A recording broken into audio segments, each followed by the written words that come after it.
Imagina vivir en una pequeña aldea, en lo alto de una colina, rodeado por imperios capaces de aplastar tu comunidad en cualquier momento. Ese fue el mundo de los antiguos israelitas. No eran un gran imperio. No tenían al principio ejércitos inmensos, ni ciudades monumentales, ni riquezas comparables a Egipto, Asiria o Babilonia. Y aún así, de esas pequeñas comunidades surgiría una de las tradiciones culturales y religiosas más influyentes de toda la historia humana. ¿Cómo sobrevivieron dos reinos tan pequeños en una de las regiones más peligrosas del mundo antiguo? ¿Quiénes fueron realmente los primeros israelitas? ¿Y cómo acabó la historia de Israel y Judá, convirtiéndose en la base espiritual de gran parte del mundo actual? Porque esta no es solo la historia de un pueblo antiguo. Es la historia de cómo unas aldeas humildes, nacidas entre montañas y amenazas constantes, dieron origen a ideas capaces de sobrevivir a reyes, invasiones, exilios e imperios enteros. Hoy vamos a recorrer el ascenso y la caída de Israel y Judá, desde sus orígenes en las tierras altas de Canaán hasta la destrucción de Jerusalén en el año 586 a.C. Una historia de guerra, identidad, fe, adaptación y memoria. Una historia que en muchos sentidos sigue viva hoy. Para empezar, hay que desmontar una imagen muy extendida. Durante mucho tiempo se pensó que el origen de Israel podía explicarse de forma simple. Un pueblo llega desde fuera, conquista Canaán y funda una nueva nación. Pero la arqueología cuenta una historia más compleja y mucho más interesante. Lo más probable es que sí existiera algún tipo de reino centrado en Jerusalén, con una autoridad real emergente, aunque mucho más modesta. Judá, en cambio, vivió durante buena parte de su historia a la sombra de su vecino del norte. Tenía menos población, menos recursos y menos peso regional. Pero contaba con una ventaja crucial: la continuidad dinástica.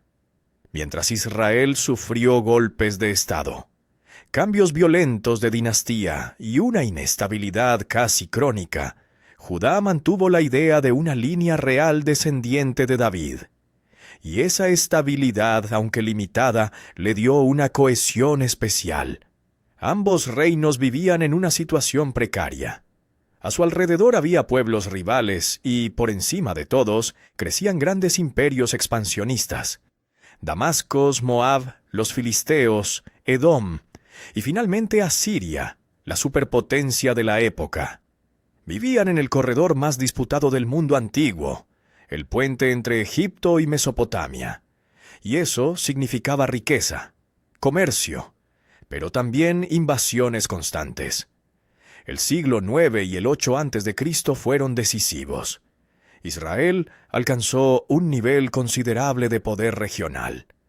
Reyes como Omri y Acab consolidaron el estado del norte y participaron en alianzas militares frente a Asiria.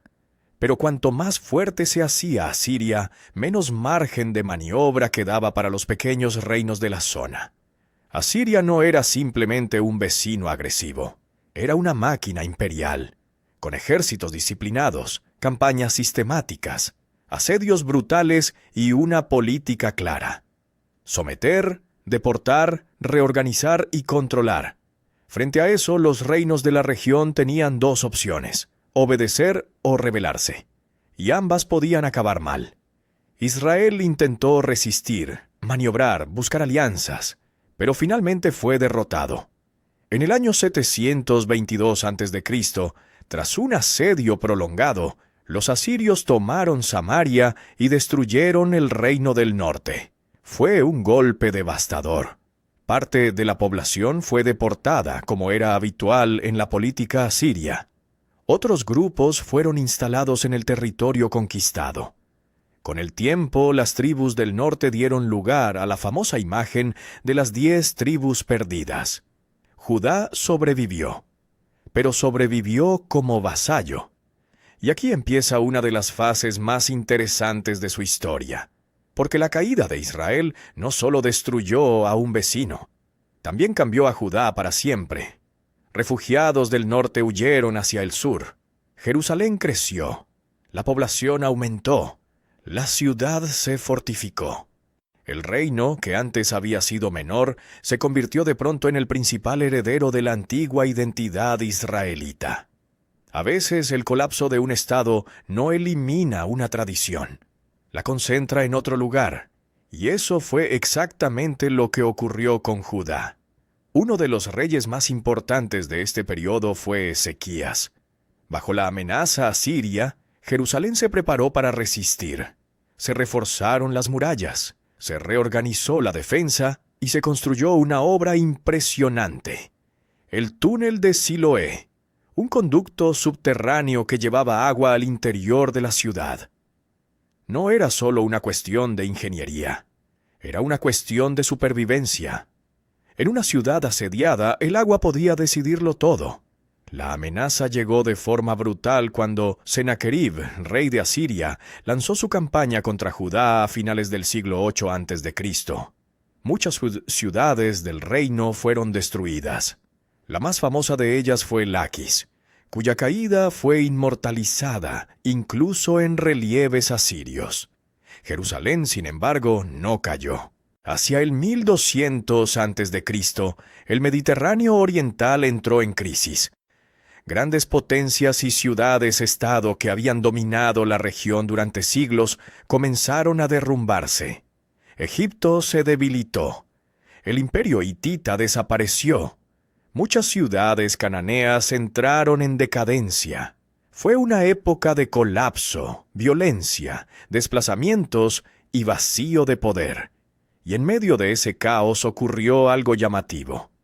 En las tierras altas de Canaán, en la zona montañosa que atraviesa el centro del territorio, comenzaron a aparecer cientos de pequeños asentamientos nuevos. No eran grandes ciudades. No había palacios espectaculares ni templos monumentales. Eran aldeas modestas, con casas sencillas, patios comunes, terrazas agrícolas y rebaños de ovejas y cabras. Allí, entre esas colinas, es donde muchos investigadores sitúan el nacimiento de los primeros israelitas. La primera referencia conocida a Israel no procede de la Biblia, sino de Egipto. Aparece en la estela de Merneptah, fechada hacia finales del siglo XIII a.C. En ella, el faraón presume de sus victorias en Canaán y menciona a un grupo llamado Israel. Eso nos dice algo fundamental. Para esa fecha ya existía una población identificada con ese nombre. Pero, ¿quiénes eran? Lo más fascinante es que la evidencia arqueológica no apunta a una gran invasión extranjera. La cerámica, la arquitectura y muchas costumbres muestran continuidad con la cultura cananea local. Es decir, los primeros israelitas parecen haber sido, en gran medida, poblaciones cananeas que se reorganizaron en las montañas, quizá mezcladas con pastores seminómadas, refugiados y grupos desplazados por la crisis. No eran alienígenas llegados de otro mundo. No eran un bloque uniforme. Eran personas de orígenes diversos que, poco a poco, comenzaron a verse a sí mismas como algo distinto. Y esa nueva identidad tenía rasgos particulares. En estos asentamientos hay menos señales de jerarquías extremas que en las viejas ciudades cananeas. También aparecen ciertos patrones culturales propios, un tipo de vivienda característica, determinados recipientes de almacenamiento y una notable ausencia de cerdo en la dieta, en contraste con otros pueblos vecinos. Todo sugiere que, más que una conquista repentina, Israel nació como una transformación social. Comunidades rurales que, en una época de colapso regional, construyeron una nueva identidad. Con el tiempo, esas tribus y aldeas dispersas empezaron a organizarse de manera más centralizada. Y aquí entramos en uno de los debates más famosos de la historia bíblica: la llamada monarquía unida. Según la tradición bíblica, primero gobernó Saúl, después David y finalmente Salomón. David habría conquistado Jerusalén y la habría convertido en capital política. Salomón habría consolidado el reino y construido el primer templo, el gran centro religioso del pueblo. Durante siglos esta historia se leyó como una crónica literal. Hoy la mayoría de especialistas adoptan una postura más matizada. La arqueología no confirma la existencia de un imperio gigantesco y glorioso como el que describen algunas lecturas tradicionales. La Jerusalén del siglo X a.C. parece haber sido todavía una ciudad relativamente pequeña. Pero eso no significa que David y Salomón fueran pura invención. Lo más probable es que sí existiera algún tipo de reino centrado en Jerusalén, con una autoridad real emergente, aunque mucho más modesto de lo que la tradición posterior quiso recordar. En otras palabras, hubo una base histórica, pero su memoria fue engrandecida con el tiempo. Y eso, de hecho, es importante, porque incluso si aquel reino fue más pequeño de lo que luego se contó, su impacto simbólico fue enorme. Jerusalén pasó a ser vista como ciudad sagrada. David se convirtió en el modelo del rey ideal, y el templo quedó asociado al centro de la relación entre el pueblo y su Dios. A veces en la historia, el poder real de una época importa menos que la imagen que deja para las generaciones siguientes. Y el recuerdo de David, Jerusalén y el templo fue mucho más poderoso que los límites reales de aquel primer reino. Tras la muerte de Salomón, según la tradición, el reino se dividió. Y esa división marcaría los siguientes 2 siglos. Al norte surgió el reino de Israel, más grande, más rico y con mejor acceso a rutas comerciales y tierras fértiles. Al sur quedó el reino de Judá, más pequeño, más pobre y centrado en Jerusalén. Israel, el reino del norte, fue durante mucho tiempo el más poderoso de los 2. Sus ciudades muestran una capacidad notable de organización y construcción. En lugares como Samaria, Megiddo o Azor se han hallado fortificaciones, palacios y grandes obras hidráulicas que reflejan un estado bastante desarrollado. Además, Israel aparece en fuentes extranjeras. Los asirios lo conocían. Eso significa que no estamos ante una simple leyenda bíblica, sino ante un actor político real en el tablero del antiguo Oriente Próximo. Y aquí está, quizá, la razón por la que esta historia importa tanto. Israel y Judá no sobrevivieron por su fuerza militar. No sobrevivieron porque vencieran a sus enemigos. Sobrevivieron porque transformaron la derrota en memoria, la ruina en identidad y la crisis en pensamiento. El exilio obligó a replantearlo todo. ¿Qué significa ser el pueblo de Dios sin tierra propia? ¿Qué significa adorar sin templo? ¿Qué queda cuando la monarquía ha desaparecido? La respuesta fue una revolución religiosa e intelectual. La identidad ya no podía depender solo del palacio, de la ciudad o del sacrificio ritual. Tenía que apoyarse en algo más profundo. La ley, la memoria, la escritura, el pacto, el descanso sagrado, la comunidad. En esa crisis se consolidó una idea mucho más radical de monoteísmo. Y también se reforzó el valor de los textos, de la tradición y de la historia compartida como columna vertebral del pueblo. En cierto sentido, la destrucción de Judá no acabó con Israel, lo redefinió. Ese es el gran giro de esta historia. Los reinos de Israel y Judá cayeron. Sus ciudades fueron tomadas, sus ejércitos fueron derrotados, sus élites fueron deportadas. Pero sus ideas no murieron. Al contrario, se volvieron más poderosas.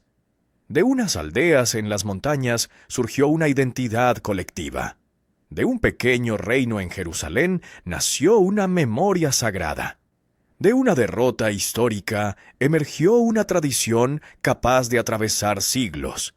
y esa tradición acabaría influyendo de forma decisiva en el judaísmo posterior, y más tarde también en el cristianismo y en el islam. Pocas veces un pueblo tan pequeño dejó una huella tan grande. Eso es en el fondo lo más extraordinario de Israel y Judá. No fueron invencibles, no dominaron el mundo, no construyeron el mayor imperio de su tiempo, pero consiguieron algo distinto: crear una visión del ser humano, de la justicia, de la historia y de Dios que sobrevivió a los imperios que los destruyeron. Egipto se transformó, Asiria desapareció, Babilonia cayó, pero la memoria de Jerusalén, de David, del templo, del exilio y de la alianza siguió viva. Y quizá ahí haya una lección profundamente humana.